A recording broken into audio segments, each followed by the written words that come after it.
Pierre Habart, Senior Policy Advisor to the Trade Union Advisory Committee's delegation at the OECD. Welcome back, sir. My pleasure. From Brussels, Solange Chatelard, researcher on China-Africa relations at the French Political Science Institute Sciences Po. Nice to see you. And Anastasia Nesvetalova, who teaches at City University of London. Thank you for joining us. Thank you. Good evening.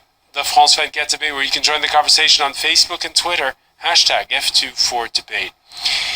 Yeah, there was no red carpet Saturday for Barack Obama. Rather, no staircase either for Air Force One when the U.S. president landed in the eastern Chinese city of Hangzhou.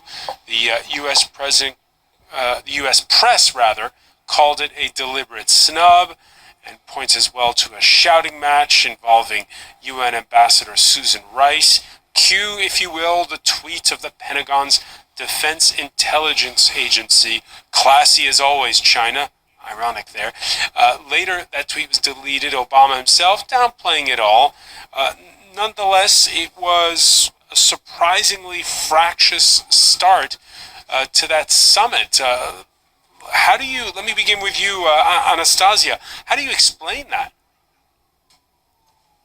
To be honest, I don't know. It must be something to do with cosmetic diplomacy, as they say, a gesture that would mean something more than just a gesture, but I have no intelligence on why it was constructed. It certainly seems to be carefully choreographed, but what the reasons are, I guess it reflects various tensions that have been happening between the two countries over the recent past.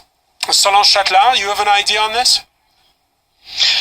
No, I think I would agree with Anastasia on this. I don't have any direct intel on what was informing China's decision, but I do think there are strong indicators that this was a carefully choreographed event, as Anastasia said, that it's the Chinese, when they host events, and certainly large multilateral events like these, they take a lot of care and close attention to detail, and they would not really oversee something so important as the arrival of a head of state, particularly a US head of state. So we can almost be certain that it was deliberately orchestrated.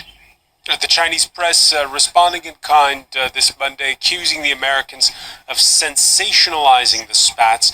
The Chinese Foreign Ministry spokesperson, in fact, she also seemed a tad touchy when she was called on the matter by a Western reporter. If Americans always call themselves number one, then why do they now lack confidence? The Chinese people have warmly received all the heads of state who are attending the G20 in Hangzhou.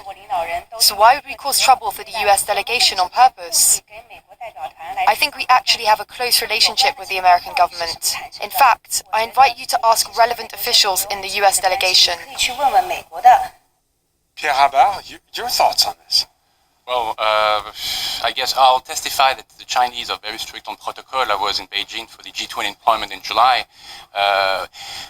Like every G20 summit, what is important is to separate the last-minute issues or the conflict that may arise, particularly between the US and China. But in the past, you had Russia story, you have stories around Russia.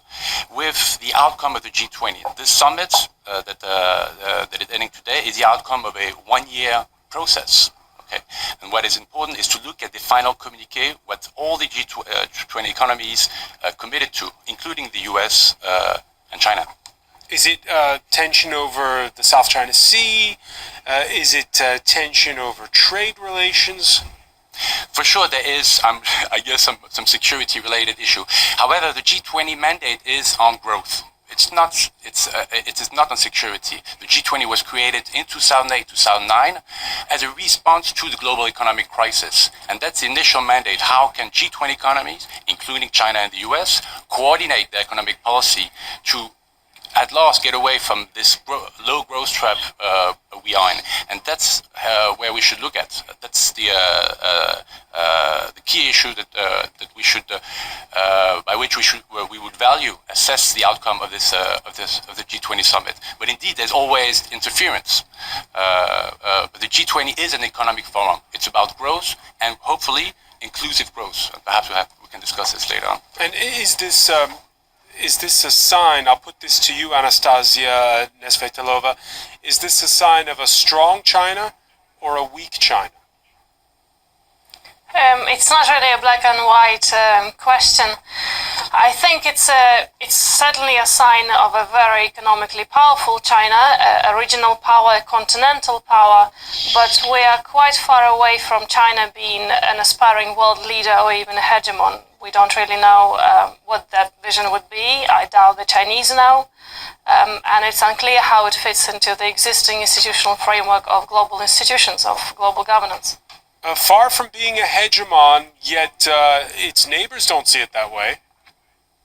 Correct, it's not a contradiction. China is clearly a very powerful economic partner to its close neighbors, to the whole Eurasian continent, to many developing and emerging markets, to many developed markets, because this is where most of its exports are going.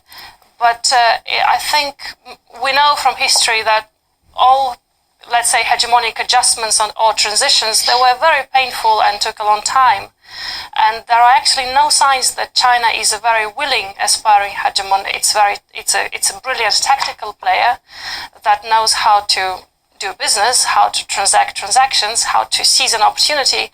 But in terms of a strategic vision, I don't see it in any coherent or articulate shape as yet. Not a hegemon. Solange Chatelain, do you read it the same way?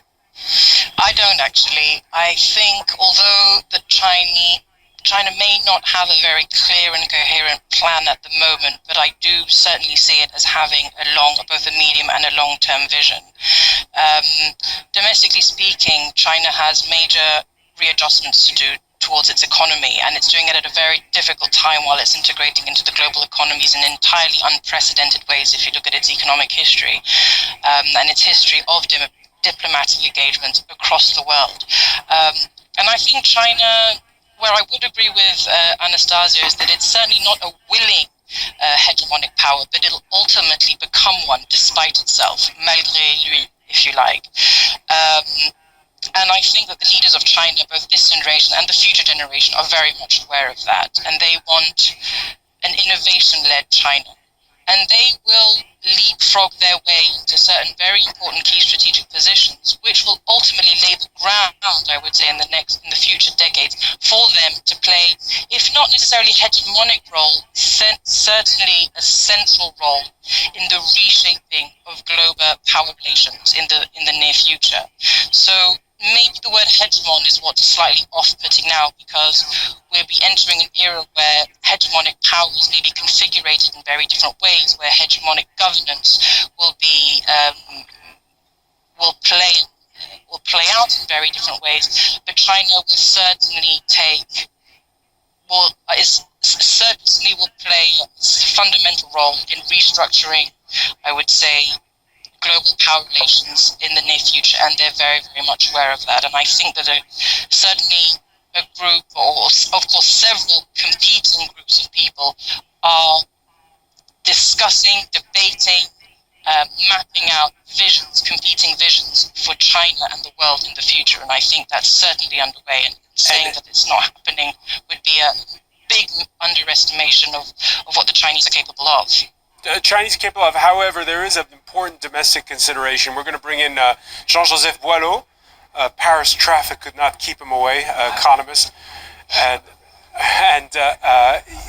we were talking about the spat, the outset of the G20 summit, and the role going forward of China as a hegemon or not, how much it will be its role on the world scene. Of course, a lot of it depends on China's relative strength domestically, and the question that everyone's asking is, with the economy slowing down, is it going to be a soft or hard landing? Well, I was lucky enough to be late and to read the full statement, 45 items, etc., etc. From the G20 communique. G20 communique. But it's a very interesting communique, and surprised by 2 points. The first one, to answer your question, is largely, almost 100% come from China itself. The recommendation, the trajectory of growth, the so-called 4I, innovation, integrated, interconnected, etc., which means that the impetus of the influence of China has become very important, very important. You see more influence of China than US on that communique. So they're not a reluctant hegemon anymore. They're out there pushing the agenda. They are pushing. 60-70% of that communique come from China itself. I could read, a month ago, and word by word, this is almost the same. That's tremendous. Number two, I think that with this communique, with this agreement in Hangzhou, the capacity for China to manage this soft landing is much greater than what it could have been if that G20 could not achieve that consensus. That's my perception. So I bet and I buy this soft landing of China in the near term. That's my vision.